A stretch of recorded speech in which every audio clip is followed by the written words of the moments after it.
Hi, and thank you for joining me for another video. And friends, today I want to speak to you about messianic foreshadowings in Scripture. For example, in the type of religious work that I do, I get the opportunity to confront many religious Christians with a question on why do they believe what they do.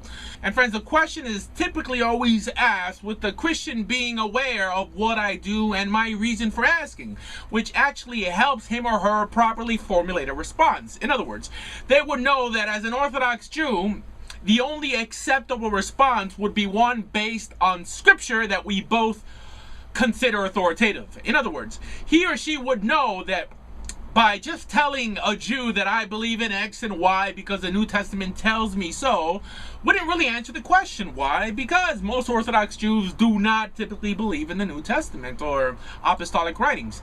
So I usually jump to the point and ask them if they can, as Messianics or Christians, justify everything the Almighty expects them to believe with just the 5 books of Moses alone. And why just the 5 books of Moses? Because, friends, Jews, unlike Messianic believers, do not believe that one is allowed to build doctrine from anything found in Scripture, but only from the instructional portions of Torah.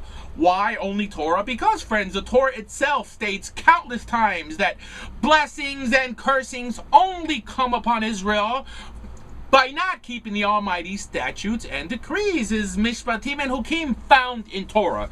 Knowing this, why would we assume that the Almighty would then also hold us accountable for not adhering to supposedly new ideas uttered by the prophets? Why? Because, friends, the role of the prophet was always to bring Israel back to Torah and not have them build doctrines on their esoteric words, which in my mind are not new at all, but only a repetition of what's already found in Torah. However, to the untrained eye, these actually become the basis on which new doctrines are derived from, which, if you think about it, is what eventually led to the formation of Islam and Christianity. As a matter of fact, Deuteronomy chapter 13 verse 1 states, "See that you do all I command you. Do not add to it or take away from these commands." And friends, it can't be a coincidence that the next verse is speaking about testing the prophet to make sure that he doesn't deviate from the path of Torah.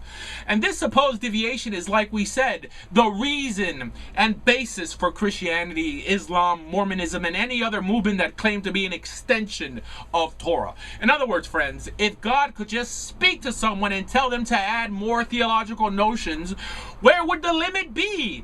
When would it stop? Which is why throughout Jewish history, although recording the existence of thousands of prophets, we never had a fundamental change occur within our doctrinal beliefs. In other words, from Moses to Malachi, the basis always remained the same. The core principles reiterated countless times that Israel is only held accountable for not keeping the Almighty's statutes and decrees. Again, His hukim and His mishpatim. That's it, and that's all. As a matter of fact, from Malachi to the birth of Christianity, a period of about 600 years, there was still never a change in Judaism's fundamental theology.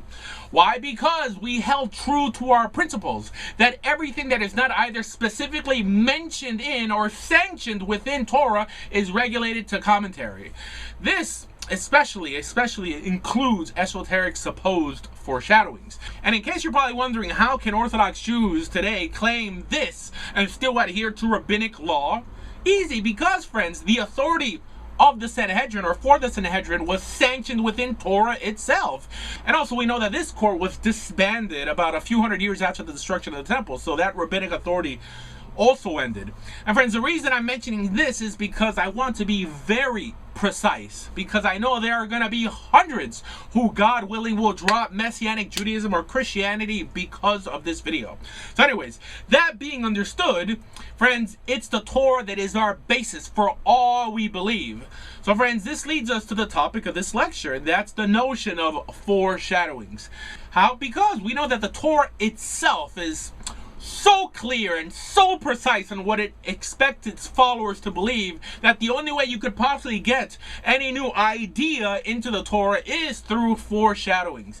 Which is why I always taught that if someone stuck solely to the instructions within the Torah, they could never possibly ever fall into a cult or any modern day sect. Why? Because, again, Torah is very clear, so clear that we even see throughout Jewish history silly rabbis erroneously making up mystical commentaries, even calling them divine, like the Zohar, just to try to desimplify and change Torah Judaism. And friends, the only way this ties into what we spoke about earlier is because the only way Christians attempt to tie Yehoshua into the Torah is through supposed foreshadowings. For example, a common one used today is Genesis 3:22. They state that after Abraham is told not to harm the boy, he then sees a ram caught by his horns on a thicket. And this is in some way a foreshadowing of Yehoshua either wearing a crown of thorns or being hung on some future tree, even though it specifically said a thicket. And friends, these supposed analogies go on and on in the Christian world, using every one of them as proof that Yeshua is prophesied in Torah. Friends, the truth is that these supposed foreshadowings really don't mean anything in Torah. As a matter of fact, the Torah itself blatantly instructs us not to follow such esoteric notions when it states in Deuteronomy 29:29. It states, "Hanistarot Adonai Eloheinu, the secret things belong to the Lord our God.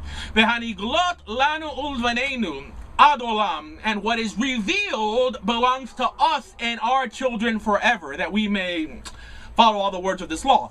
In other words, here it's not telling you that you can't understand portions that seem esoteric in a personal devotional manner, because we all do that, but rather it's stating that any devotional or even foreshadowing that one may see should not affect, as it states, Lanu Vanenu, us and our children. So the problem is not internalizing the message, but externalizing it, saying that because I've made this and that analogy, humanity in some way is now bound to it, although it's not explicitly commanded in Torah.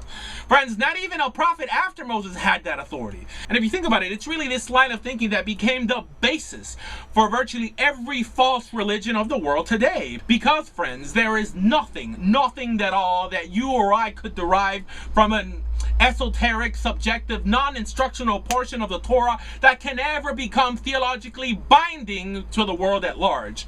Now, like we said, personally, anyone can make anything binding on themselves. Go knock yourself out. No, friends, the problem arises when you begin to look down and curse others because they don't see what you see. I mean, similar to what it says in the New Testament, that he who has a son has the life, and he who doesn't have the son doesn't have the life.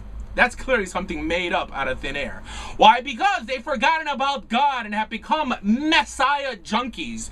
And friends, these are people who I can't help, because as a rabbi, all I can do is challenge your intellect, but blind faith, that's not my department. So friends, either the Torah is speaking to the average 7-year-old or it's speaking to no one. And honestly, how can someone claim that the Almighty could ever be a just judge if his instruction manual was only meant to be understood by certain mystics and not the common man? And being that this silly notion of externalized foreshadowings have gone unchallenged by Jews, Christians have begun in a sly fashion to begin calling every supposed foreshadowing prophecy fulfilled, which actually why it sounds impressive when a messianic missionary makes the claim that Yehoshua fulfilled hundreds of prophecies, when in reality virtually all those were derived from supposed foreshadowings, which is really equivalent to someone shooting an arrow and then painting a bullseye around it. In other words, it's easy to see your agenda on every page. Why? Because you're already in it. That is your movement already. And friends, some other supposed foreshadowings of Yeshua and Torah claimed by Christians are when Avraham Avinu is going to offer Yitzhak, and they teach that this is in some way a hint of what God will do in the future, i.e. offer someone they call his son. Another is the smearing of the blood on the doorpost during the Passover narrative. I guess people forgot to mention that this could also have been the blood of either a goat or a sheep. Now, have you ever heard of JC ever referred to in the New Testament as the goat of God? And also, scripture tells us that the reason this was done was to ridicule the God of the Egyptians, because the Egyptians worshipped Ares. And friends, another foreshadowing is the angel of the Lord. As it states in Exodus 23:20, it states, "See, I am sending an angel ahead of you to guard you along the way and to bring you to the place I have prepared." Honestly, heck, that could be talking about the Heat of LeBron. And friends, the reason for the rest of the foreshadowing really don't get less obscure. Look, if you're hearing me today and you're sick and tired of this drivel that either your messianic rabbi or pastor feeds you weekly, I want to encourage you to consider graduating into a more biblically sound theology. I want to encourage you to embrace the Almighty's Torah Judaism and finally begin living life to the fullest. For more information about converting to Judaism, please visit TorahJudaism.org. Thank you.